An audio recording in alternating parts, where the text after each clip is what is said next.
পীরের সন্তান নয়, ও যে পীরের শয়তান।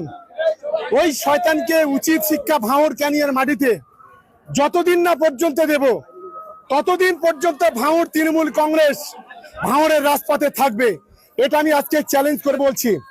ওই দুটোর ঘুম যতদিন না কেড়ে নেব, ওর ঘুম যতদিন না হারাম করব, ততদিন পর্যন্ত শওকত মোল্লার নেতৃত্বে ভাঙড় বিধানসভা তৃণমূল কংগ্রেস লড়াই চলছে, চলবে। আজকে আপনি প্রতিবাদ মিছিল করছেন আর নওশাদ সিদ্দিকী ভাঙড়ের কাশীপুরে জনসংযোগ, আপনার প্রতিবাদ মিছিল থেকে 1 কিলোমিটার দূরে। ও একটা আলু ব্যাপারী, 4টে লোক নিয়ে বাজার করে।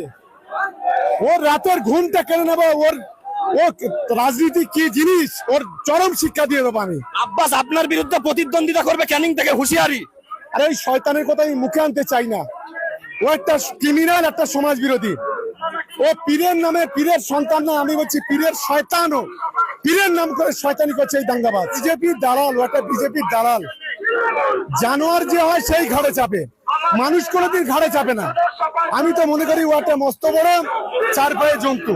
এই আজকে যে মানুষ প্রমাণ করে দেয় 26-এর বিধানসভায় কত ভোটে জিতবেন আপনারা। সময় কথা বলবে। আমার একটাই লক্ষ্য, 2 ভাইয়ের জিনা হারাম করে দেবো, ওদের স্বপ্নকে চুরমার করে দেবো। এটাই হচ্ছে আমার মূল লক্ষ্য।